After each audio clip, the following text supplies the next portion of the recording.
Welcome to Think Big with Dan and Qasim. Join hosts Dan Melnick and Qasim Masood as they explore big ideas, limitless possibilities, and engage with visionaries, entrepreneurs, and thought leaders who dare to dream big, get inspired, motivated, and find practical tips for personal growth.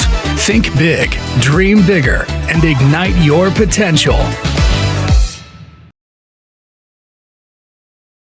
Welcome to Think Big with Dan and Qasim, and our guest today is Matt LaPorta. So, Matt, if you want to go ahead and introduce yourself, tell us where you live and what you do for a living. Yeah, my name's Matt LaPorta, and I'm based out of Tampa, and I'm in private equity. Awesome. So, I know that you used to be a professional baseball player. So, can you talk more about that? Like, I know, we've interviewed several professional athletes who've made that transition into the business world. So, what did that look like, early in your career playing pro baseball, and then now, transitioning into like a totally separate career? Yeah, I mean, I never, I always thought my career would be a long and illustrious career, and probably not do a ton afterwards, other than just kind of my own personal investing. In some ways, doing the same thing I'm doing now, but just finding the best managers. But now, I'm one of the managers and trying to find the right deals. And again, I think at a young age, I was able and fortunate enough to see, more of the world as far as finance goes. I was exposed a lot more just because I was fortunate to have a little bit more money than a lot of people at, 22 years old. Right. So, look, when you were playing early in your career, and I know that many pro athletes, will struggle sometimes with finance, as you mentioned. So, were you able to have guidance, for example, for different teams that you were playing that even, helped you save money and prepare you for this career? Yeah, I mean, you definitely have guidance. You have financial advisors, but I think with that, it's sometimes there's a conflict of interest, right? Some of these folks don't want to step on the athlete's toes because, they're getting paid for assets under management, right? And so I think you see some of that while you're playing, which makes it challenging. And then honestly, your financial advisor is only as good as you allow them to be. Right. As the athlete, sometimes guys are stubborn and thick-headed and, well, I think I should do that investment. Advisor's like, I don't think you should. Well, I know the guy, I've been a friend with him. It sounds like a great idea. There's no way we can lose. I'm going to do it anyway. And, in some ways, a financial advisor or coach, their hands are tied behind their back, right? It's still your money. You go do it. I guess you do what you want to do with it. How do you balance that out? I mean, that's a good point. It's like oftentimes you have different people telling you different things. As you mentioned, like you're 22 and you're not sure exactly what to do. So like how were you able to kind of manage that, early in your life? Yeah, I mean, it's not easy, right? You have challenges. Early on, you take some licks and you learn from those, right? And I always share with other young players and athletes, like, hopefully those little beatings you take here and there don't affect you long term. I know that there's so much more money now. Even when I played, I mean, we still, there was a lot of money when I played, but now there's just so much more wealth dispersion throughout professional sports. And one thing I always share with guys is figure out whatever industry you're thinking you want to be a part of. And while you're playing, just learn. Don't necessarily invest. And I say invest into like PE or VC deals, unless you're just extremely confident and comfortable in understanding what those look like. Or maybe you've built out a team with some seasoned veterans around you that can help you allocate that capital, right? You see so many young guys now, I think, getting into the game and dropping money into VC deals, and the likelihood of VC deals playing out is 1 or 2 out of every 10.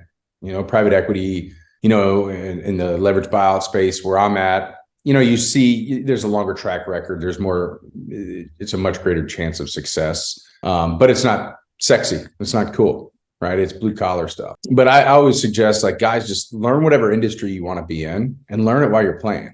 And then when you come out, because you're still going to, even if you play till you're 40, you're still pretty young and you're going to have a long life of active investing, but you're really going to know what you're investing in. So for you, like, when did you actually start like learning and preparing? Okay, like, I need to start studying these things because, I mean, to your point, like you mentioned earlier that you thought that you'd play for longer, all these things. Like, when did you say, okay, I need to start learning about what I'll be doing after this?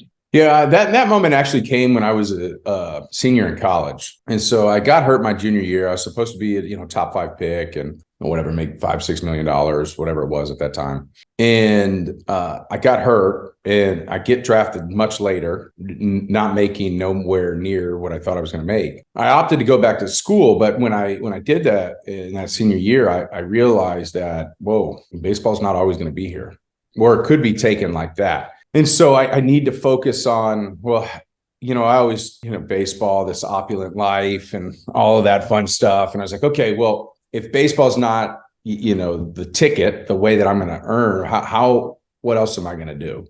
And so I just, again, was always fascinated with finance and the financial system and how money works and how you can use it as a tool. And so I just kind of engaged in learning that space. Well, like when you're playing, right? Like obviously you played, I think, at the highest level, but how were you able to even manage your time, right? It's like when you're studying these things, like when did you even start like investing? Was it as soon as your career ended or during your career? Like, what did that look like?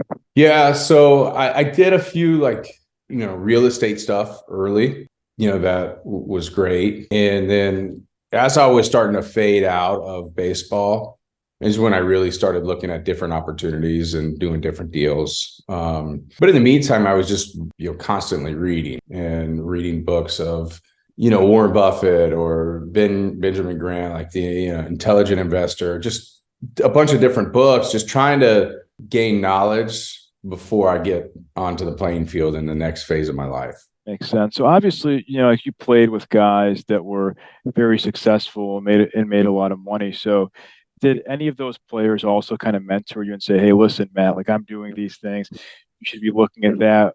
Or was it more of just you 100% on your own, which was doing all this research yourself? Yeah, that's a good question. I mean, I think, the locker room's tight. And so guys are always telling you what investments are in, what they did, what it's growing, whatever. And I tried not to play into that hype. I just tried to focus on things that I understood and what I knew, kind of what I knew to be true, and trying to focus on deals that it wasn't a shot in the dark. Like I wasn't hoping that it succeeds to get my money back, right? Like I'm basing my investment based on the, quality of the business today, right? And is this a good investment today?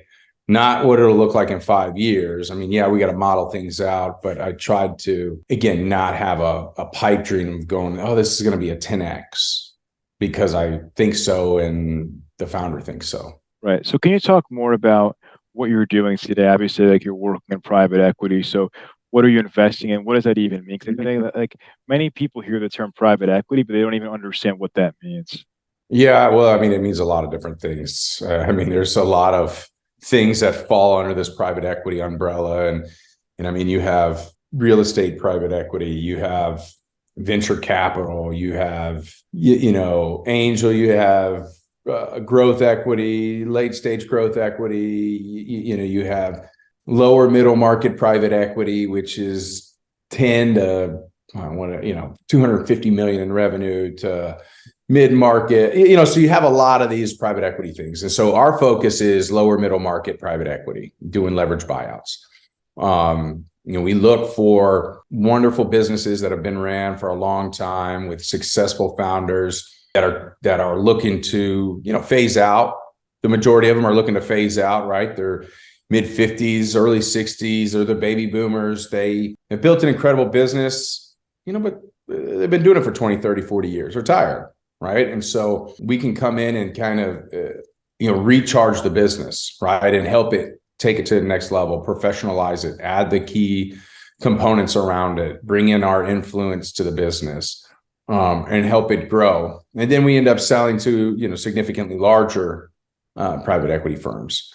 But that's generally where we focus. There are some instances where we'll buy a business that the founder's a young founder and, he needs some people around him to help him get to the next level, right? And so he's just looking to we call it taking some chips off the table, right? And he's still going to leave in a lot where when there's another exit, he's going to do well. Makes sense. So when it comes to looking for founders, it's interesting. I always talk to many founders on this podcast, and they always say, well, if you're too much in the business, it's too difficult to sell it because then it's not really scalable. So, I mean, Is that something like that you're looking forward to when the founder or CEO is not so much day to day involved in it, or is it not really like as relevant for the companies that you're looking at? Yeah, I mean that's a great question, and I think that comment gets a little misconstrued with founders and with people. You want to build a sustainable business, right? You want to build a business that is sustainable,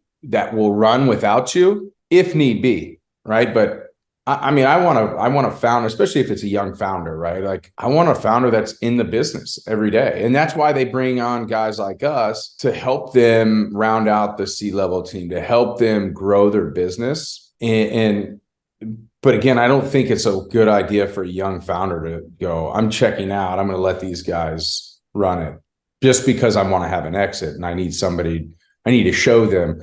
Like at the end of the day, I don't necessarily care because I'm going to come in and help and put the right people in the C-suite that needs to be there. So when you're looking at different businesses, like are you focused on certain industries or what does that look like for you? Yeah, I would say, we're focused on business services, manufacturing, and anything with some sort of recurring, repeat, revenue business. Those are the things that we're looking at, very little customer concentration, meaning, you get the bulk of your revenue from a large majority versus, one or two groups, and so we don't do real estate, we don't do oil and gas, things like that, things that, we don't do, heavy tech. It's just, those are some of the things that kind of outside of our wheelhouse. And so I think it's important for us to still have a strategy, a go-to-market strategy. Sure. So when you talk about manufacturing, what does that look like? Because obviously lots of manufacturing in 2023 is not even done in the US anymore. So are you looking oftentimes for companies that are even overseas or also like in the US? Like what type of manufacturing are you looking at? Yeah, the vast majority of the manufacturing we're looking at are still here stateside, right? And there's still a lot of manufacturing done here. Right. I think there might be more overseas, but there's still quite a bit done here. Right. And so we're looking all stateside, but it could be we have a co-beverage manufacturing company that we have. We're looking at injection molding manufacturing. We've got looking at manufacturers that manufacture valves. I mean, there's a lot of manufacturing companies out there that, again, nobody's ever heard of, and they're right in your backyard. Makes sense. So what is the role of technology when it comes to your business? We want to make sure that all our businesses get to a point where, they can be tech enabled, and it has that component, because tech is in everything, and it's gotta make sense, and it's got to make sure that the tech that we add increases the efficiency of the business, and hopefully it increases margins. And not always, right? Because there's a cost to the tech, and maybe the cost of the tech, basically makes the revenue that you gain from being tech enabled a wash, right? Which isn't a bad thing, right? Because sometimes I think tech can be leveraged at a greater capacity than individual people can be. So it's always something that we look at. What ways, how can we enable this business with technology? Makes sense. I mean, obviously now 2023 is the age of AI. So I think every company is trying to find the best use case for it. So what use cases do you see for AI when it comes to your businesses? That's a good one. I think in some of the, like in the co-manufacturing one that we have, right? If the AI could figure out how to, I guess, synthesize the data and project in real time what your customer is going to need and how many cases, how many cans, something like that. I think, and there's probably things similar to that already out there, but, subscription-based businesses, when are people buying? Why are they buying?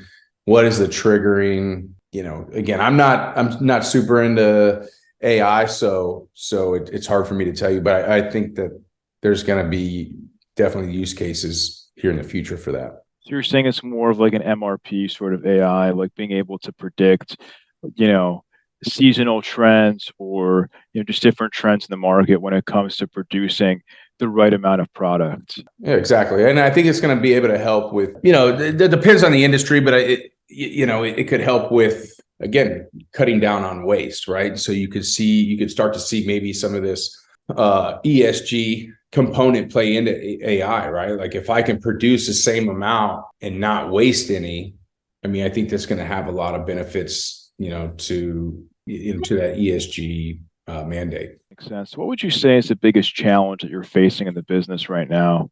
That's a good question. I mean, I think, you get these, in our world, you need analysts to model out the deals that you're looking at. And so people, right, in a lot of business is always the challenge. And I think as AI continues to develop, we're speaking about AI, so I'll add to that a little more. I think as AI continues to develop, I'm going to be able to, in my office, maybe have a separate computer where, I put in all the financial information and my AI will be able to spit out the model for me and I'll be able to tweak it in real life, real time. And I don't have to hire one or two extra analysts to do that work. Right. And maybe I hire one analyst to manage the AI, but now instead of doing only 4 deals, I can do 8 deals. I think some of that will start to come into play soon. So you're saying that AI can help you, close more deals faster because that technology will help you,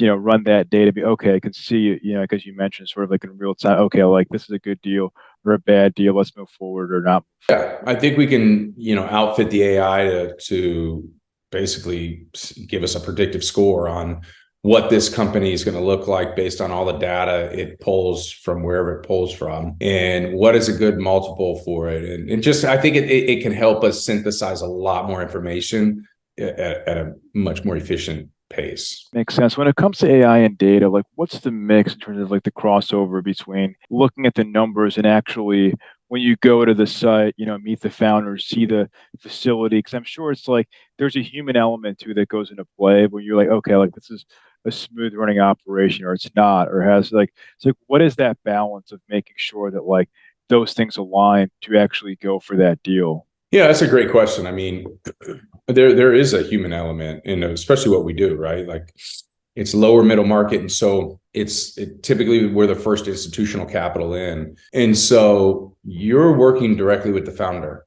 right? And that founder typically has employees that's worked with them for a long time, that feels good about his employees, that wants to make sure the employees are happy with the transition and are taken care of. And so it's up to us to build that rapport and relationship, right? The money side is one component. The other side is this, personal connection and personal relationship. And are we as buyers going to be the right stewards moving forward for that person's business? And, because everybody can go get the money and go fund a deal, right? But what's beyond that? And so I think there's a big part of that human element that goes into it. So how much like are these founders actually like interviewing you versus you interviewing them? Because I'm sure it's like a two-sided equation to your point, right? Because like they're trying to make sure that you're also a good fit to buy their business. Yeah, I mean, 100%. It's got to go. It's yes, you're going to give me money for my business that I earned, right? I worked hard for it. But I also need to, the seller needs to interview us and say, can I see myself working with these people for the next 2, 3, 4, 5 years? Because typically the founder is not just getting a check and walking away. The founder has got to stay on 18 months, 2 years, 3 years, not because, we don't trust them. It's because we want to maintain that culture. We want to maintain the track record in the marketplace. We're not trying to handcuff the seller. It's more of, we don't want to lose what you built, right? And we need to make sure that we have a good grasp on it, moving forward. Right. For example, I just interviewed a founder who sold his business, and he told me that he had a 5-year non-compete after selling it. So do you guys do that too? Like make them sign non-competes afterwards, or is that not something that's as common nowadays in the market? No, you have non-competes, right? Like I don't want somebody, I don't want to give somebody $30 million or $50 million and 2 years is up and they go out and now create my biggest competitor.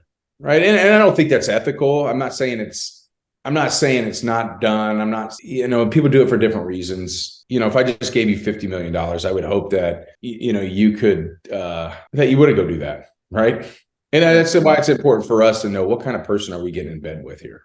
It's a marriage, man. And so we got to know who are we marrying right now? Well, what would you say is the one biggest piece of advice that you wish you knew before you started your private equity career? I would, before I started, I mean, I think if you're going to get into finance at this level, I would say really consider going to get, your MBA at a top tier school sooner than later. And I'm not saying you have to have an MBA to have success, and people, people ask me, why did you go get your MBA? Well, why would you spend the money? You're already in the space or whatever it is. And I try to tell them like this: in baseball, if you told me, Matt, I could get you might be able to hit 5 more home runs a year if you just did this little thing. Yeah, let's use health and wellness, for example, right? It might cost you $100,000, $200,000 a year to keep your body in the best shape it's ever been in. But that 5 extra home runs a year, right, is going to increase your batting average. It's going to increase doubles because you're going to have increased on base percent. But it's not a lot, but it's just a little, right? Would you do it? Yeah, because that $100,000 investment or $200,000 investment, you should see large rewards from that as your career goes on. It's not going to happen in year 1 or year 2, but when other people start fading out, I'm still talking about baseball, when they start fading out because their health is worn down, they've ate bad, they've drank, they've whatever, right. You're going to still be staying strong and you're going to still be consistent. So with your MBA, would you say it's more about the connections that you've made or just really just what you've learned or just like, kind of a combination of both? I think it's a combination of both, and it provides, again, not saying it's the perfect recipe, but it provides just more credibility. When you're going to ask for somebody for $100 million or $150 million, just lends a little bit more credibility in our space. Again, not saying you need it, not saying it's for everybody. There's plenty of successful people I know that have never had a college degree, let alone some of them haven't even had high school degrees or diplomas. So I'm not saying, I'm just saying specifically in this industry and space, typically the people with those credentials tend to have a lot of success. No, for sure. And every industry is different, in some industries it's more relevant and some it's not. And I think it's important I think that there's nothing bad about more education. I mean, it's like a win-win, it's always good to learn more. Yeah, it is. It's always good. Again, I always look at it. I get incrementally better every day, right? Like when I played baseball, my agent told me, Matt, just add pretend you got a 5-gallon bucket. Just add a drop of water a day. Yeah, day 1, it's not that much. Day 30, still not that much. But as time goes, you start filling that bucket up. And so that's kind of the premise I try to live by. Can I just get that much better every day? No, exactly. And that's awesome. So if somebody watching this wanted to reach out to you, do you mind sharing your website or just best way to get in contact with you? Probably the best way to get in contact with me is via LinkedIn, right? Just message me on there and, usually try to respond. Sometimes it's slower than others, but I try to respond to my LinkedIn messages typically on Mondays. And so if you hit me up on Mondays, I'll probably get back to you. Awesome. Well, Matt, it was a pleasure. Thank you so much for your time. I'm rooting for you. Hopefully you have a successful Q4 ahead. And yeah, thanks again. Yeah, thanks, Dan, for having me on. I appreciate it. All right. Bye.